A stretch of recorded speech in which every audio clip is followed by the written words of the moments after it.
Last week, we talked about how David brought the Ark of the Covenant of the Lord back to Jerusalem, and how he danced before the Lord with all his might as he brought the Ark that contained the presence of the Lord to the city of Jerusalem, where David also lives.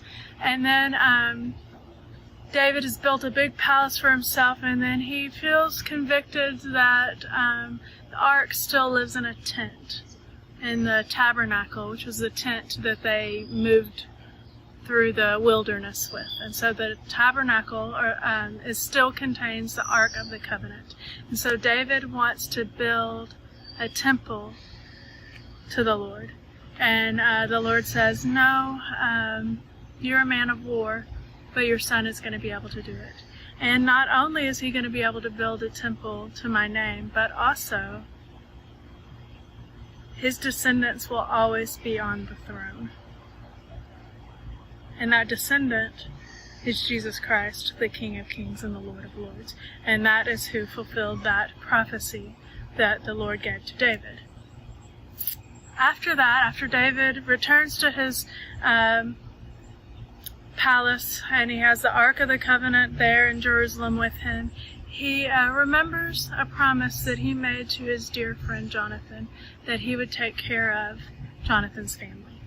And so David asked one of his servants, is there anyone in the family of Jonathan still alive? And so in 2 Samuel chapter 9, verse 1, David asked, is there anyone still left in the house of Saul to whom I can show kindness for Jonathan's sake? And so we're going to let David tell you a little bit more about that story from his perspective, and then I'll come back and talk to you at the end. Have you ever had a best friend? Not just someone that you spend time with, but someone you really love, someone you trust. All our lives, we were so close. He died in the battle. Well, after I became king, I asked one of my servants, I said, are there any alive from Jonathan's family? And it turns out there was one man, Mephibosheth, who was Jonathan's son. He lived quite far away, and I asked my servant to bring Mephibosheth to me.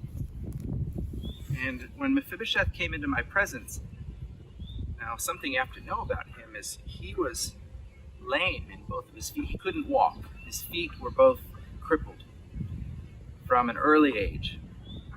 Actually, it was when his nanny helped him escape death when all of the king's sons were being killed.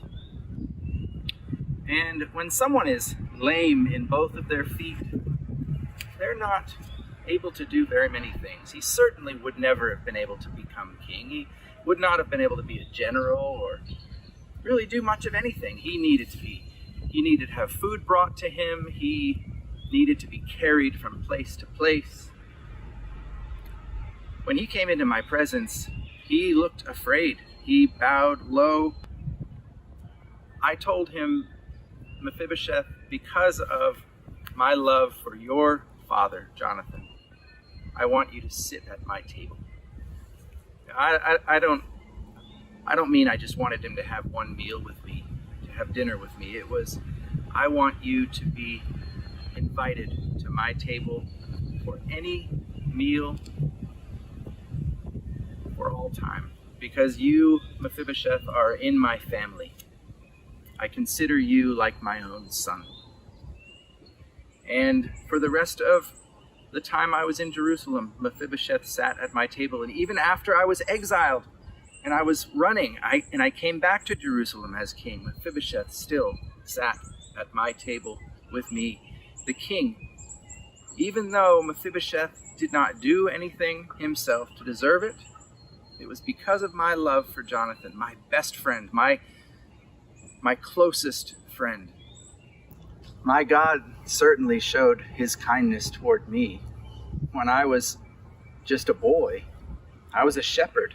I was the smallest of all my brothers, and when Samuel came to anoint the king, my father showed him my brothers, and when Samuel got to all of my brothers, and they're strong men, he said, "Do you have another?" And they brought me, the smallest of my brothers, the youngest, and Samuel anointed me king. The Lord directed Samuel to anoint me king. I showed Mephibosheth the kindness of God that Jonathan had showed me. I know the kindness of the Lord. I can tell you so many stories throughout my life where God showed me kindness when I did not deserve it. The least I could do for my friend Jonathan is to show the kindness of the Lord to another.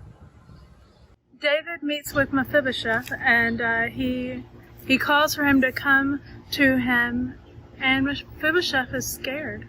At that time, when a king died, then the person who was going to take over would a lot of times kill everybody who was a descendant of the king who was just living.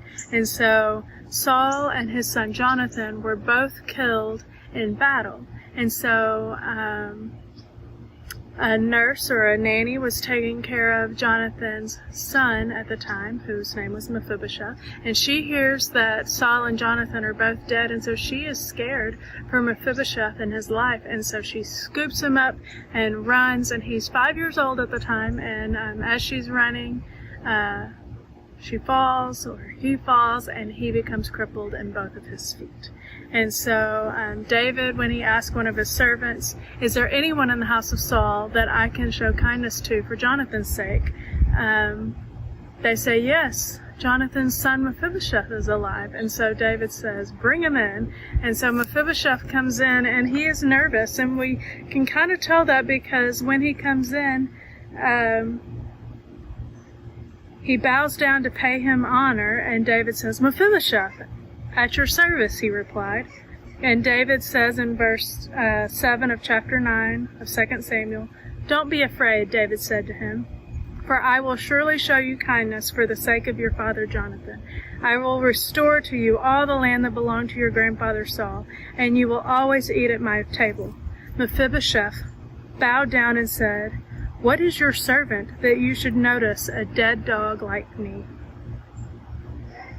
A dead dog. Mephibosheth sees that he is of no earthly value to the king. His grandfather tried to kill the man who is now king. Like Saul tried to kill David. And then David brings him in, and what does he expect? Maybe he expects that David's going to kill him, or make him a servant, or something. But David says, "Come in. I want you to eat at my table." Mephibosheth says, "Why would you do this to a dead dog like me? I don't deserve it." You guys, we are Mephibosheth in this story. Our Father, the King, invites us to his table. Do we deserve it? Is there anything that we can do to earn our salvation? No.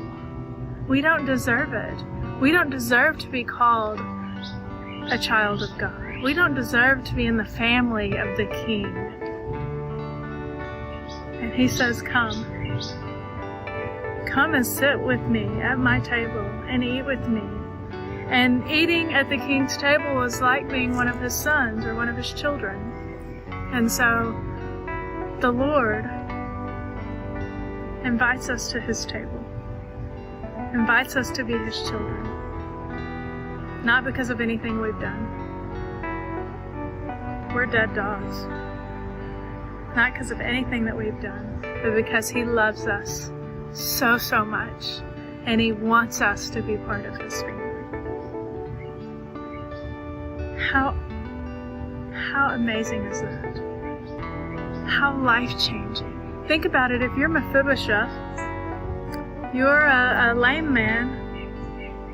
Both of his feet were hurt, so he couldn't walk. You're a lame man. You don't have any way to produce anything or work anyway. And the king says, you, come here. Sit at my table. Eat my food. Be part of my family. We have no way to repay the King of Kings for the kindness he's shown us. But he still says, come, sit at my table, eat my food, and be part of my family. You are loved by the King of Kings and the Lord of Lords. He wants you to be his child. He wants you to sit at the table with him. He wants to enjoy communion with you. So this week, remember that you are invited to the Lord's table. Remember that he loves you so much. And part of our response to his love and his invitation is joyful obedience to do what he asks us to do. He loves us and he wants us to be part of his family. And that is good news.